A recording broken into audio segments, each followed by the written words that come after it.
Boualem Sansal au cœur d'une polémique dépassant les frontières de la littérature ayant suscité des réactions en cascade sur fond de contre-vérité historique. Cette affaire a également ravivé le débat autour de l'instrumentalisation des intellectuels. Walid Yousfi. Boualem Sansal, un écrivain algérien devenu une figure controversée à la croisée de la culture, de la politique et des agendas étrangers. Depuis son arrestation en Algérie, des médias et hommes politiques français organisent des levées de boucliers qui paraissent davantage liées à des considérations politiques qu'à une analyse approfondie des faits.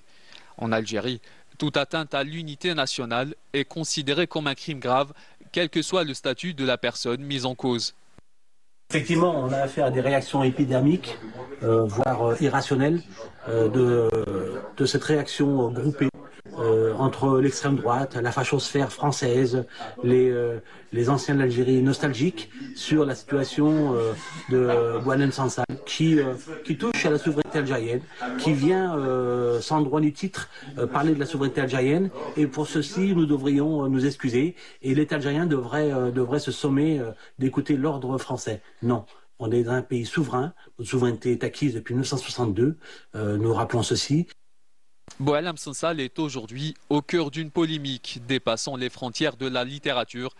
Cette affaire a également ravivé le débat autour de l'instrumentalisation des intellectuels, pointant du doigt des auteurs comme Kamel Daoud, également accusé par certains critiques d'avoir mis de côté l'éthique littéraire au profit d'intérêts personnels.